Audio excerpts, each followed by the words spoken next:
अब मैं इसका बैकग्राउंड ये बताना चाहता, एक तो मैं ये बताना चाहूंगा कि वहां पे सिर्फ ये एक तो दो एप्स थी, एक कुरान मजीद और दूसरी ऑलिव थी, ऑलिव ट्री।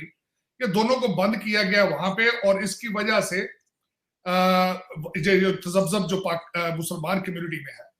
लेकिन यहाँ पे मैं ये बताना चाहूंगा, इससे पहले हिल्टन जो होटल वाले हैं, वहां पे उन्होंने एक मस्जिद की साइड पर हैम्पटन इन अपना होटल बनाया, और नौज बिल्ला एक मस्जिद की जगह उन्होंने टॉयलेट बनाए वहां पे।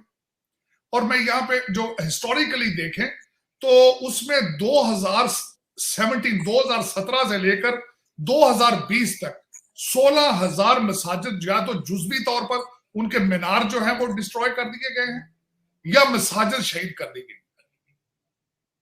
अब ये देखें कि ना सिर्फ पाकिस्तान, दुनिया का कोई मुसलमान मुल्क उस पर स्टेटमेंट भी दे के राजी नहीं। ये बहुत खतरनाक ट्रेंड है। इस वक्त मुसलमान उम्मा का कॉन्सेप्ट खत्म हो चुका है। पहले समझा जाता था कि सऊदी अरेबिया मुस्लिम उम्मा को लीड कर रहा है, लेकिन इस वक्त तुर्की जो है वो पोजीशन ज्यादा स्ट्रॉन्ग करता जा रहा है, लेकिन कोई वाज़ेह स्टेटमेंट किसी की भी नहीं है। उसकी मिसाल हमारी मुस्लिम उम्मा ने कश्मीर पे दी, जब वहां से 370 को हटाया गया कोई रिएक्शन नहीं आया, बल्कि यहां तक कि मोदी साहब को तो आपको पता, मिडल ईस्ट के 7 कंट्रीज में बुला के हाईएस्ट अवार्ड दिया गया। और उसके बारे में जो मुसलमान मुल्कों की आजकल स्टेटमेंट ये है कि हम अपने मुफाद बेसिस पे, अपने मुल्की इंटरेस्ट बेसिस पर रिलेशनशिप मेंटेन करते हैं। तो फिर कॉन्सेप्ट, मुस्लिम उम्मा का कॉन्सेप्ट तो खत्म हो चुका है, बल्कि पाकिस्तान ही उनको निगलेक्ट कर रहा है, चाइनीज मुसलमान को, जो कि बॉर्डरिंग स्टेट है पाकिस्तान के साथ। मैं यहां पे ये बताना चाहूंगा आपको कि वीगर मुसलमानों का एक ऐसा रिश्ता था पाकिस्तान के साथ कि वो बेचारे सिल्क रूट के जरिए रावलपिंडी आते थे, यहां से हज पे जाते थे फ्लाइटें लेकर। और कल्चर देखें तो किस तरीके से उनका कल्चर मिलता है। इनकी हिस्ट्री पढ़े तो उनका सारा ताजिकिस्तान, उनका कल्चर एक जैसा है, अफगानिस्तान जैसा जैसा उनका कल्चर है।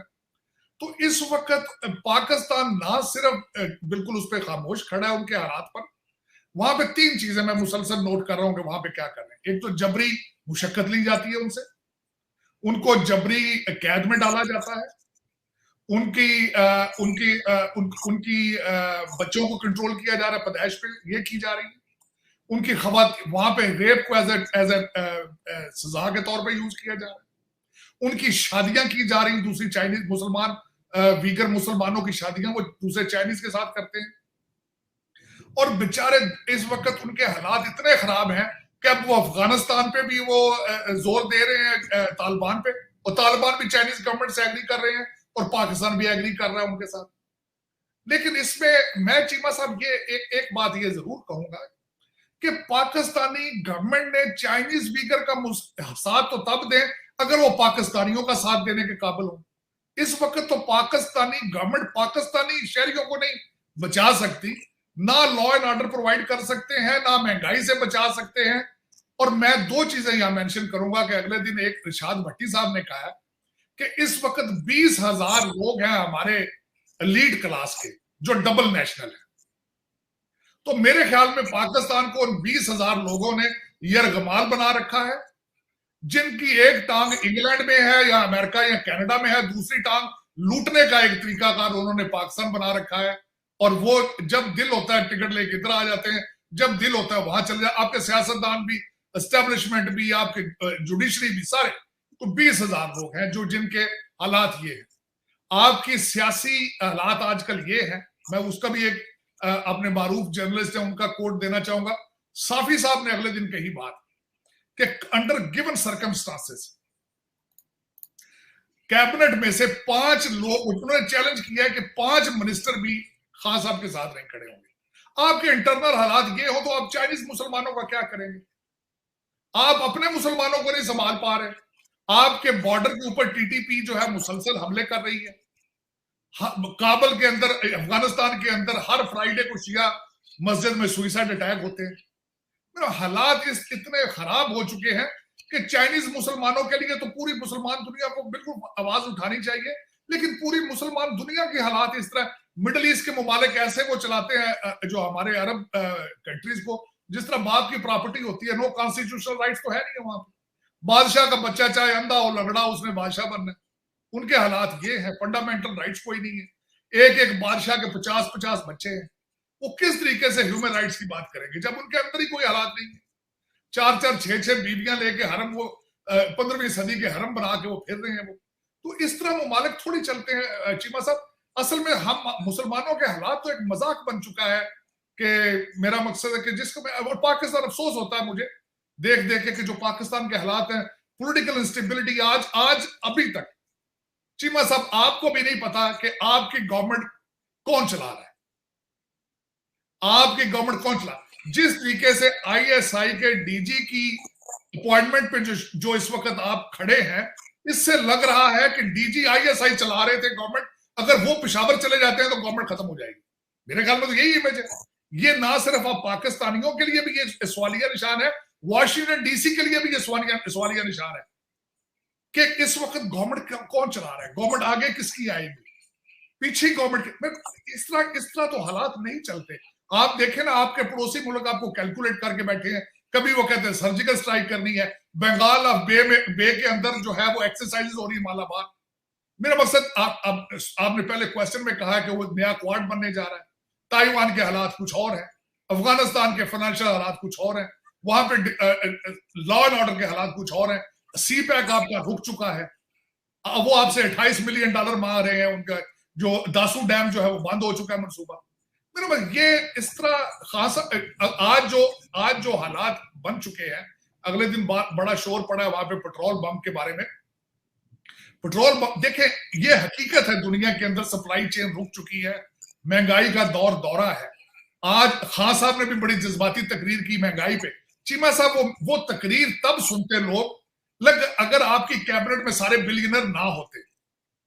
हमारे आपके वजीर साहब, उनका क्या, गंडापुर साहब ने स्पीच दी है कि 9 दाने चीनी खा लें, लेकिन खुद 5 करोड़ की गाड़ी चलाते हैं। खान साहब की जज्बाती स्पीच भी लोग सुन लेते, लेकिन अगर उनके अजीज जो है वो रिंग रोड के डाके ना मारते। खान साहब की स्पीच में सच्चाई होती अगर उनके अजीज 7 अरब की करप्शन ना करते।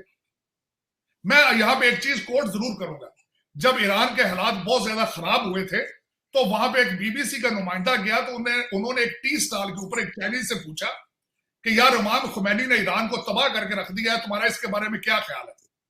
उसने वो चीनी की डली उठा के कहा था कि मुझे ये यकीन है हम जहां खड़े हैं यही चीनी की डली मैं अपनी चाय में डाल के पीता हूं, यही इमाम डाल के पीते हैं। तब लोग आपकी सच्चाई पे आपका यकीन करते हैं। लेकिन अब जब आपने कौम को नैब के चेयरमैन पे आपने इत्मीनान में ना लिया हो, आपकी सुई अड़ गई हो प्रमोशनों पे और तबादलों पे, आपके कैबिनेट के अंदर आपने हर एक को एनआरओ दे दिया है, शुगर माफिया, आटा माफिया, बिजली माफिया, लोग अब आपकी खासा बात सुनते हैं। लोग आप लोगों का इत्मीनान खो चुके हैं, अफसोस के साथ। अच्छा तारड़ साहब, इसमें मैं थोड़ा सा लिंक भी करता जाऊं कुछ माजी की जो अभी जो पॉइंट है उसको। आप जो कह रहे हैं कि जिस तरह डीजी आए इस वक्त मुल्क में, तो ऐसे लग रहा है कि निजाम मुल्क ऐसे रखे जैसे आईएसआई चलाते ही है सारा कुछ। तो इसका मतलब है जो बाहर की हुकूमतें आती थी और जो उनके सदर आते हैं, वजीर खारजा आते हैं, वो जीएचक्यू पे ठीक जाते थे। पहली बात तो ये है। और दूसरी बात ये है कि तारड़ साहब, इमरान खान के लिए और पाकिस्तान के लिए कश्मीर का कॉज डिफेंड करना मुश्किल नहीं हो जाता जब हम चीन में मुसलमानों के लिए खामोशी रखें और इंडिया के जो मुसलमान हैं उनके लिए आवाज बुलंद करें।